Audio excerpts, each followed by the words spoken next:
So let's differentiate with respect to a variable involved, and we'll deal with trigonometric expressions. So x square secant 4x. We have to differentiate it with respect to the variable involved, which is x over here.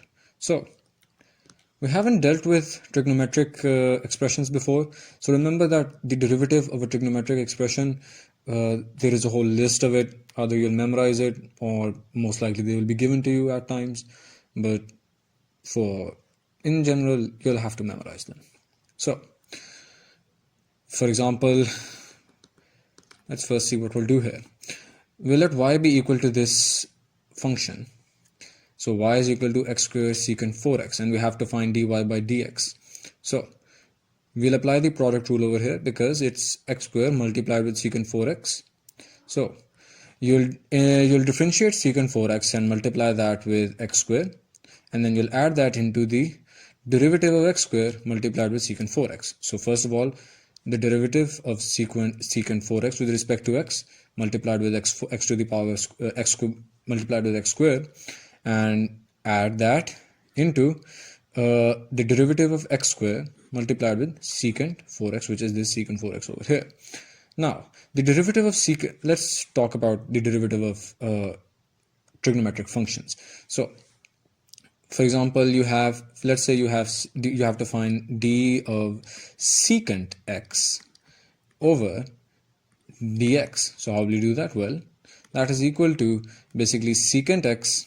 You will basically, whatever is in here, this entire thing, that will become secant x tan x, and that will be multiplied with whatever is in here. Over here we have secant x, so the derivative of x over dx, and that just equals 1 in this case. But over here we have secant 4x. How will we deal with this? Well, the x square remains as it is. It will be multiplied with, well, the derivative of secant 4x, and that is secant 4x tan 4x multiplied with the derivative of whatever is over here, and that is just 4x, whatever we are taking the secant of, basically.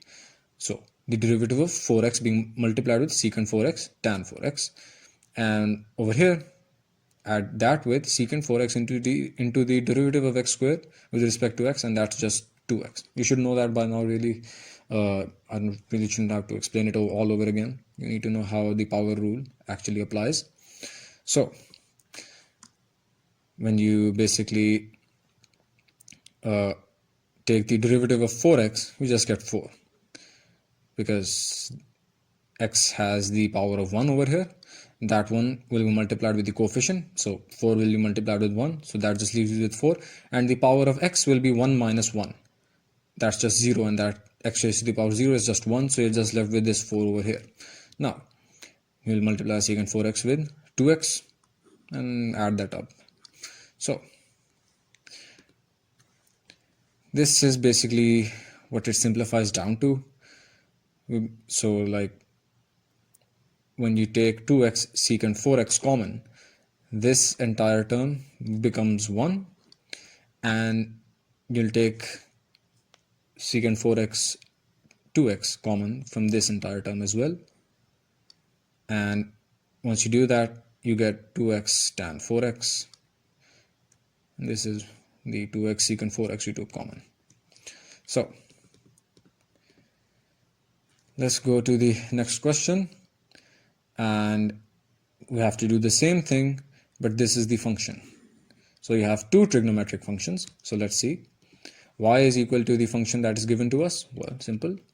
Differentiate with respect to x. So dy by dx, and since we have a positive sign over here, you can differentiate this separately and this separately and add them up.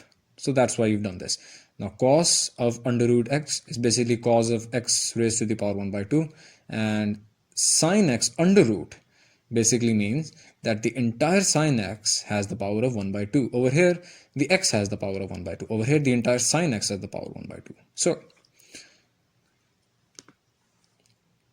the derivative of cos x is basically minus sin x, but over here it's cos x raised to the power 1 by 2. And we discussed earlier that you have to multiply the derivative, the trigonometric derivative, with the derivative of whatever is inside, and over here, and inside cos you have x raised to the power 1 by 2.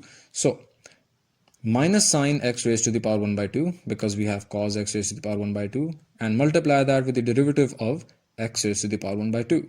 So you have this. Just for clarification, the derivative of cos x with respect to x is equal to minus sine x, and since we have x inside here, so into dx over dx.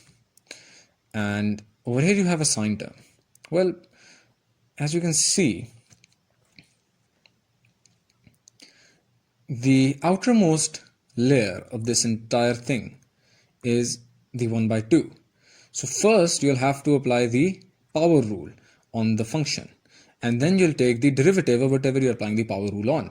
So first you'll apply the power rule on this entire thing, and then you'll multiply that with derivative of whatever is inside, so sine x. So 1 by 2, so the first of all the power over here, this power 1 by 2 is being multiplied with the function, so 1 by 2 into sine x, and this 1 by 2 basically you'll have to subtract 1 from it, so it becomes minus 1 by 2.